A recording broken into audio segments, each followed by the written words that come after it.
Alors, dernière chose, et je terminerai là-dessus, pour un prêtre, toute l'histoire de la dégringolade de Judas est quelque chose d'exceptionnel pour comprendre comment une âme peut se perdre. Oui, je crois qu'il n'y a rien de plus extraordinaire en termes d'éducation pastorale pour un prêtre que de relire, vous voyez, tout au long des 10 volumes, l'histoire personnelle de Judas. Judas est un homme, vous voyez, qui est venu vers Jésus parce qu'il s'est dit « je serai peut-être ministre des Finances ou Premier ministre, c'est le sauveur d'Israël, mais il le voit sous un angle temporel, et il a de l'ambition personnelle, de l'ambition humaine. » Et puis c'est une âme compliquée, trouble, puisqu'à un moment, il veut aller à Andorre parce que c'est l'endroit où Saül avait essayé de faire évoquer par une nécromancienne Samuel, qui était mort de quelque temps avant. Ça veut dire que Judas a déjà une mentalité qui est pas saine, vous voyez. Mais au contact de Jésus, il a régulièrement, j'allais dire, des bouffées de remords. Le problème, c'est que le remords, c'est le sentiment de quelqu'un d'orgueilleux qui se rend compte qu'il fait des choses qui sont pas propres, pas nettes, et qui au fond a honte.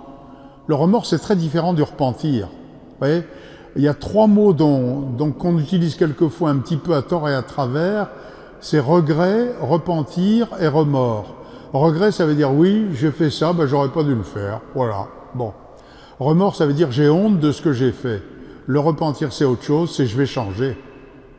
Et tout au long des relations qu'il a avec Judas pendant 3 ans, Jésus, qui sait pourtant, en tant que Dieu, que Judas est en train de se perdre, il essaye sans arrêt de le faire passer du remords au repentir.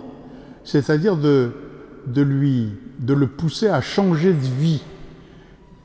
Et Judas, à plusieurs reprises, lui dit « mais change-moi » comme si Jésus pouvait le changer magiquement, sans qu'il fasse aucun effort, sans qu'il cesse d'avoir envie de fréquenter des filles, de piquer de l'argent dans la caisse ou de picoler. Hein. Il ne veut pas changer, Judas. Et pour nous, les prêtres, l'exemple de la dégringolade de Judas, c'est quelque chose d'impressionnant et qui nous permet d'avoir une action pastorale. Un jour, vous voyez, une personne que j'accompagnais, hein, je lui ai dit « attention, vous êtes en train de prendre le chemin de Judas ».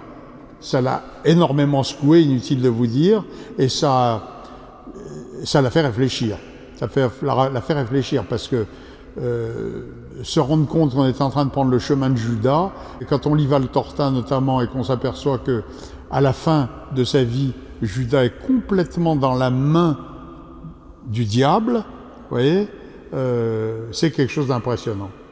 Voilà, moi je pense, vous voyez, ayant eu l'expérience en tant que laïc du bien que m'avait fait Valtorta, et ensuite étant devenu prêtre, et ayant continué à m'inspirer régulièrement de Valtorta, non seulement bien sûr pour les homélies, ça rend les homélies extrêmement faciles, mais surtout pour le contact pastoral avec les personnes, je peux dire que ce que Jésus a dit un jour à Maria Valtorta, je l'ai retrouvé dans les cahiers, je ne l'avais jamais lu avant, c'est depuis pas très longtemps que je le sais.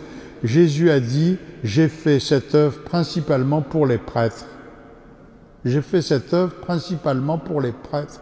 Eh bien oui, j'en témoigne, pour les prêtres, c'est une leçon permanente de pastorale, faite avec une finesse, une délicatesse de Jésus, qui cherche à ne jamais blesser les personnes, tout en les mettant devant la réalité de leur vie, qui n'est pas véritablement encore une vie conforme à l'idéal évangélique. Mais il le fait toujours avec une délicatesse importante, et pour moi en tout cas ça a été une leçon extraordinaire. Merci de votre attention.